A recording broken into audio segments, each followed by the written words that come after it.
ना हम पुण्य में रोकेंगे ना पाप में रोकेंगे। तो आपको पूरा अधिकार मृतलोक में दे दिया। इतना अधिकार दिया ईश्वर के पास, यानी गाठ के पास, खुदा के पास भी अधिकार नहीं है जो आपको मृतलोक में उसने अधिकार दिया। अब इतना अधिकार दे दिया और आपको मतलब यह कि दे करके तिथि तारीख रखकर जब निकल गई, तो अब इस बात का है कि पहले तो पुण्य भी नहीं था, तो जब पुण्य नहीं था तो उसकी गंदगी क्यों जमा हो? तो पाप तो था ही नहीं, तो पुण्य भी नहीं था, तो पाप और पुण्य। अब यह है कि पुण्य है तो पुण्य की भी गंदगी जमा होगी, बोझा जमा होगा, तैयार होगा, और पाप का भी। तो कभी पाप कभी पुण्य, कभी पाप कभी पुण्य। पहले तो आप बुरा काम करते नहीं थे, सब अच्छे काम, कितने युगों तक अच्छा काम करते रहे, लेकिन सवाल इस बात का कि पुण्य का भी बोझा जमा हो गया, अब उसका भी फल आपको पाना। पहले न पुण्य का था न पाप का था। फिर कभी आपसे बन गया अधिकार, आपको मिला, तो आपने कभी एक झूठ बोल दिया, कभी दो झूठ बोल दिए, कभी चार, फिर झूठ बोल दिया, कभी धोखा दे दिया, कभी बेईमानी कर ली, ऐसे कभी कभी, तो वो भी जमा हो गया। ऐसे जमा होते जब आपकी लाख बरस की उम्र है तो उसमें पता नहीं क्या क्या हो जाएगा। तो ये पाप पुण्य सब मिश्रित हो गए, तो बोझा। लेकिन जब तुम्हारे ऊपर कोई बोझा नहीं था, पाप पुण्य का कोई विधान नहीं था, पूरी स्वतंत्रता थी, स्वाधीनता थी कि जब चाहो उसके पास जाओ, जब चाहो लौट आओ, दिन में 100 बार जाओ, 100 बार लौट आइए उसके पास। लेकिन जब यह अधिकार दे दिया तो रोक टोक क्यों हुई कि ये पाप पुण्य, ये अच्छा ये बुरा, अच्छा बुरा, भाई यही से बंधन पड़ेगा। तो बंधन पढ़ते पढ़ते पढ़ते पहले तो आंख खुली थी, कान खुले थे, देववाणी सुनते थे, सब लोग सुनते थे, आंख खुली थी, यानी तीसरी आंख, तीसरा नेत्र सबका खुला था। कोई ऐसा नहीं था जिसका बच्चे बच्चे का खुला ना हो, सब आते जाते थे। यहां से स्वर्ग भी देखो, वैकुंठ भी देखो, इसको ईश्वर को भी देखो, पार ब्रह्म भी देखो, और मतलब यह है कि ऊपर चले जाओ। और अब मतलब यह है कि आप बंधन पड़ गया। तो जब बंधन पड़ा तो फिर आप बंध गए।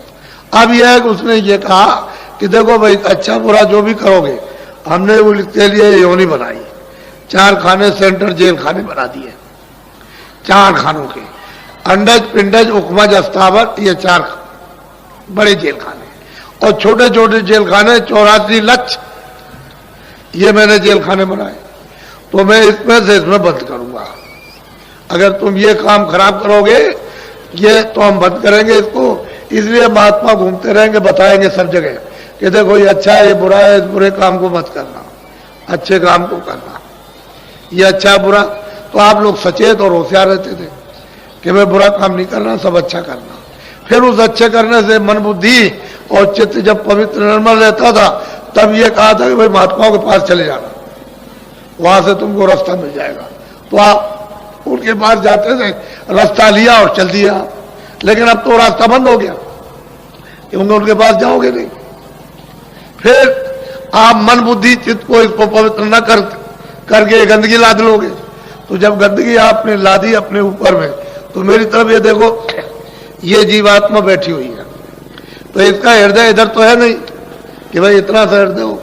जितना सारा संसार है, ये सारा विश्व, जितना इस विश्व का आकाश है, उसके लाख हिस्से, यानी बड़े बड़े इसके और कर दिए जाए, उससे भी बड़ा है। इतना बड़ा इसका ये हृदय, ये इसको दिल कहते हैं, हार्ट कहते हैं। ये जीवात्मा का, सूरत का, रूह का, सोल का हार्ट ये। तो इसमें कूड़ा कचरा आपने जमा कर लिया। अब कूड़ा कचरा ऐसी जगह जमा किया कि न तो इधर आगे जाएगी, न पानी जाएगा, न तलवार जाएगी, न कोई तीर जाएगा, न कोई जहर जाएगा, ऐसी जगह उसने जमा कर रखा। और आप ये सोच रहे हो कि शायद हो सकता है, शायद हमारा पाप धुल गया होगा। ऐसे धुलने वाला कहां? जिसने ये सब विधान बनाया वो ऐसा होशियार, ऐसा उसको ऐसे ही होशियार, सब वो छोटा मोटा कारीगर नहीं है, वो बहुत बड़ा कारीगर। तो जीवात उसने भी बड़ी तपस्या की, बहुत तपस्या की उसने। तपस्या करते करते तब सत्पुरुष प्रसन्न हुए, तभी तो मतलब प्रसन्न होकर के ये जीवों का भंडार मांग लिया कि हमको दे दीजिए, हम रचना रचेंगे, रचना रचेंगे। तो सत्पुरुष प्रसन्न होकर के और मतलब है कि इनको ये सब जीवों को दे दिया। एक छोटा सा भंडार इनके हवाले कर दिया, सुपुर्द कर दिया। अब ये यहां ले आए और ले आकर के इन्होंने, पहले तो कुछ नहीं था, जब आप जाने लगे, वापस लौटने लगे और बहुत सी जीवात्माएं वापस लौट गई, उसके बाद उन्होंने देखा तो हमारा तो मतलब इतने जुगों और इतने कल्पों तक हमने तब किया, तो उसके बाद में ये हमको मिला और ये सब चले जाएगा तो हमारे पास क्या रहेगा। तब उन्होंने ये विधान बनाया और विधान बना करके आपको अधिकार पूरा दे दिया। वो आप जा सकते हो, लेकिन ईश्वर उनके पास नहीं जा सकते, उस प्रभु के पास ईश्वर नहीं पहुंच सकते और आप जा सकते हो। तो मृतलोक में इतना अधिकार आपको कि आप ऊपर जा सकते हो, आ सकते हो। इनको भी प्राप्त करो, ब्रह्म को भी प्राप्त करो, पार ब्रह्म को भी, और उस सच्चे मतलब यह है कि जो प्रभु, उसको भी आप प्राप्त करो, लेकिन ये नहीं जा सकते। तो असल में आप फंस गए, उलझ गए, और एक ही रास्ता आने का था, क्योंकि नाम से ही आए थे। जैसे ये बिजली आ रही है, पावर हाउस में लगा हुआ प्लग, जब तक ये प्लग रहा रहेगा और बिजली वहां से बनती रहेगी, आती रहेगी, प्लग हटा दीजिए बिजली बंद हो गई। ऐसे ही शब्द है, नाम है, आवाज है, देववाणी है, उसी से उतर करके आई और दोनों आंखों के बीचों बीच में बैठा दी गई। तो ये डोरी पकड़े हुए थी, अभी तो आती थी जाती थी, फौरन चढ़ गई, फौरन उतर आई, फौरन चढ़ गई, फौरन उतर आई। यानी इतनी देर नहीं लगती थी, इतनी भी देर, ऐसे चढ़ गई, ऐसे उतर आई, चढ़ गई, उतर आई। सब देखती गई, सब देखती आई, सुनती गई, सुनती आई। लेकिन अब तो मतलब यह है कि आपने जब गंदगी को जमा किया, इस मतलब यह है कि आकाश में, इस हृदय में, तो ये कूड़ा कचरा जब जमा हो गया तो सब आकाश मैला हो गया, गंदा हो गया। तो जब गंदा हो गया तो आपकी आंख, आपके कान, दिव्य आंख, दिव्य कान, दिव्य नाक बंद हो गई, तो डोरी छूट गई और नाम की, शब्द की, आवाज की, देववाणी की डोरी छूट गई। अब ये जीवात्मा अंधेरे में गिर गई। बस यही है। अब जब से आप गए अंधेरे में, अभी तक आप उजाले में खड़े नहीं हुए और वापस लौट के घर में नहीं गए। अब परदेश में रहते हो, जन्म है, मरण है, जन्म, मरण है, जन्म है, मरण, यही हो रहा। और क्या, भाई तुम्हारी उम्र मान लो 80 साल की है, 60 साल की है, तो दूसरे की उम्र में 2 साल की, किसी की 5 साल की, किसी 10 साल की, किसी की 15, जन्मो मरो, जन्मो मरो। तो यह स्थान जो है मृतलोक है, यह आपका किसी का कोई स्थान और किसी की कोई चीज नहीं। अब आपको काम के लिए दिया, उसको कहते हो मेरा, उससे काम ले लो। भाई कोई आदमी आता है तो उससे काम ले लीजिए, आपका तो नहीं। सेवा का सब काम ले लो, उससे पानी भी पी लो, उससे खाना भी बनवा लो, उससे भी करो, वो भी कर लीजिए उसके, लेकिन आपका तो नहीं है। तो आपने काम ले लिया। तो चतुर वही है जो इन सब चीजों से काम ले लेते और काम लेके समझते हैं हमारा तो कुछ है, ये तो दूसरे का दिया हुआ और दूसरे का सामान है और ये भी सामान दूसरे का।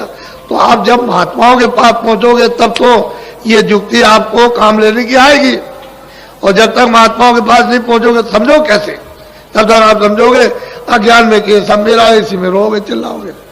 तो मोह सकल व्याधियों का मूल है, समुद्र है, समुद्र है। सागर कहते हैं, उसमें डूब गए। अब ये कैसे छोड़ देगा जब उसमें डूब गए? निकालेगा कौन मोह से? संपूर्ण व्याधियां मोह से, उसमें डूब गए, खजाने, उस व्याधियों के खजाने में डूब गए। अब बिना महापुरुषों के नहीं निकल सकते, तो जगा हुआ महापुरुष चाहिए। कोई दाढ़ी बाल हमारी तरफ से अगर कोई रखा ले और कहते कि भाई तुम साधु हो गए, इसका नाम साधु नहीं है।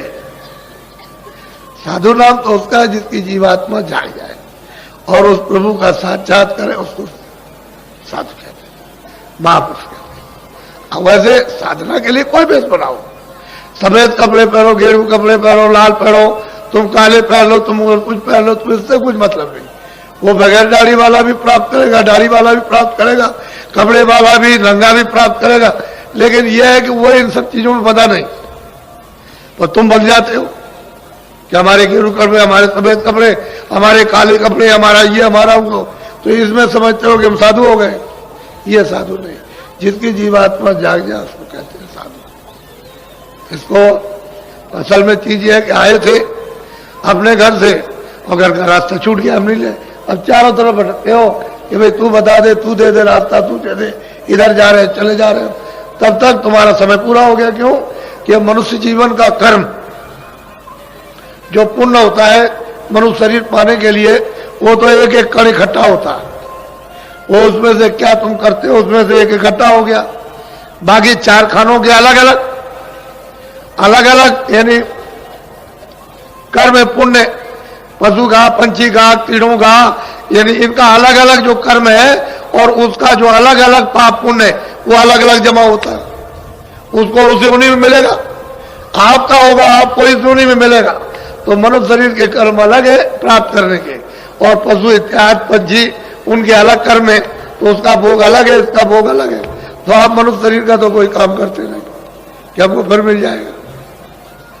अब आपको तो पता है नहीं, आप तो समझ लेते हो मैंने कर लिया होगा, तो तुम्हारे समझने से क्या होने वाला, अंधेरे में क्या समझोगे, जब तक उजाला नहीं होगा तब तक कुछ नहीं समझ सकते हो। तो ये मनुष्य शरीर फिर मिलेगा नहीं, फिर आपके हाथ आएगा नहीं, क्योंकि आपने कर्म तो कोई किया नहीं। तो कितनी लंबी चौड़ी है, 84 4 खाने और 84 लक्ष्य नस्लें, यानी मतलब कितना लंबा चौड़ा ये जंगल है। कब पार करके आओगे, तब जाकर के कभी ये कब 1 बरस के लिए, 2 बरस के लिए, 10 बरस के लिए या 20 बरस के लिए तुमको समय मिला, फिर चल दिए, फिर लौट गए। मनुष्य जीवन नहीं मिलता। अब की बार आपको मिल गया, इससे आप लोग बचे हुए समय से काम लो। हमने तो आपको यहाँ पर जो बुलाया है, ऐसा कोई आदमी समझता था कि इतने आदमी आएंगे, सब अंधेरे में थे।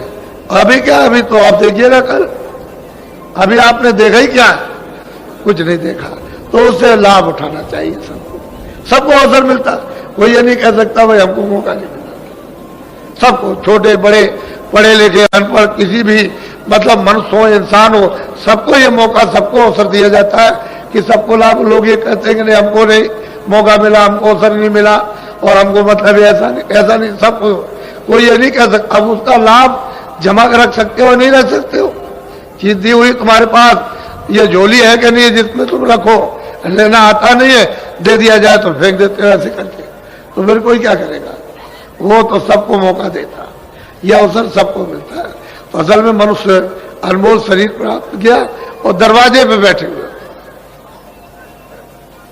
बिल्कुल सामने स्वर्ग है, सामने ही बिल्कुल बैकुंठ है, और दरवाजे पे बैठे हो, और मतलब इधर अंधेरे में बैठे हो।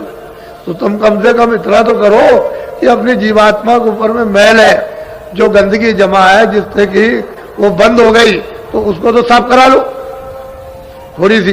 कुछ तुम भी मेहनत करो, कुछ जो बता रहा है, जो रास्ता चलाएगा, कुछ वो मेहनत कर देगा। तो दोनों की मेहनत से अतिशय रगड़ करे जो कोई, अनल प्रगड़ चंदन से हुई। अरे भाई, जीवात्मा से जब आप रगड़ोगे तो मैल कटेगा, कुछ वो करेगा, कुछ आप करोगे, बस रगड़ पड़ जाएगी। तो शुद्धि सफाई मन की, बुद्धि की, चित्त की, अंतःकरण और जीवात्मा की हो जाएगी। अंतःकरण उसी हृदय को कहते हैं, उसी आकाश को जिसमें ये सब कूड़ा कचरा जमा हो गया, उसी को कहते हैं सफाई। जब तक वो नहीं साफ होता तो आपको दिखाई क्या देगा।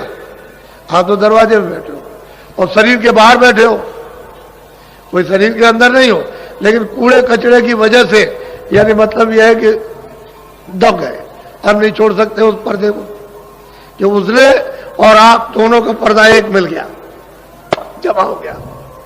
अब इसका उससे संबंध, उसका इसके, तो दोनों का संबंध हो गया, बीच में वो दब गई। तो जीवात्मा तो चेतन है, वो तो जड़ है नहीं, उसमें तो आंख भी है, कान भी है, नाक भी। अब ये शरीर में काम लेने के लिए शरीर के कान है, शरीर की आंख है, शरीर की नाक है। अगर ये नहीं रहेगी तो मतलब ये है कि आप मतलब क्या देखोगे, क्या सुनोगे।